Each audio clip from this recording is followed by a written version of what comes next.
அனைவருக்கும் வணக்கம். என் பெயர் முகமது ஃபாரிஸ். நான் 4ஆம் வகுப்பு பிரிவு படிக்கிறேன். நான் சுற்றுச்சூழல் பாதுகாப்பு பற்றி பேச வந்துள்ளேன். நோயற்ற வாழ்வே குறைவற்ற செல்வம் என்பது பழமொழியாகும். சுற்றுச்சூழலை பாதுகாப்பது நம் அனைவரும் முக்கிய கடமையாகும். நம்மை சுற்றி உயிருள்ள மற்றும் உயிரற்ற பொருட்களை தான் நாம் சுற்றுச்சூழல் என்கிறோம்.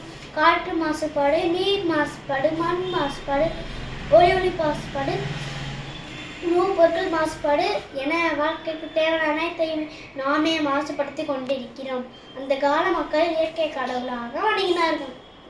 ஆனால் நாம் அதனை பற்றி கவலைப்படுவதில்லை. இயற்கையை நாம் பாதுகாக்கவில்லை எனில் அடுத்த தலைமுறைக்கு பயன்கள் கிடைக்காது.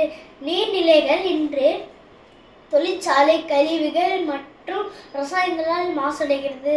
பிளாஸ்டிக் பொருட்களால் நிலம் மாசடைகிறது.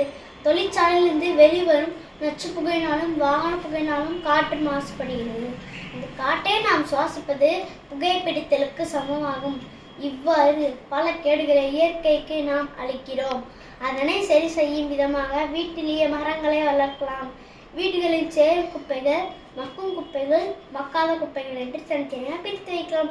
சொந்த வாகனங்களை தவிர்த்து பொது போக்குவரத்தை பயன்படுத்தலாம். சைக்கிள் பயன்படுத்துவது இன்னும் சிறப்பு. கடைகளுக்கு செல்லும் போது துணிப்பை எடுத்து செல்லலாம். அங்கு சென்று பிளாஸ்டிக் பை வாங்குவதை தவிர்க்கலாம். மாணவர்கள் சிறு வயதிலே சுற்றுச்சூழல் மீது அக்கறை உணர்ந்தால் அது நாட்டுக்கும் நமக்கும் நல்லது. எனவே மரம் நடுவோம், மழை பெறுவோம், மாசில்லா சுற்றுச்சூழலை உருவாக்குவோம். எதிர்கால சந்ததிற்கான பூமியை பரிசீலிப்போம். நன்றி, வணக்கம்.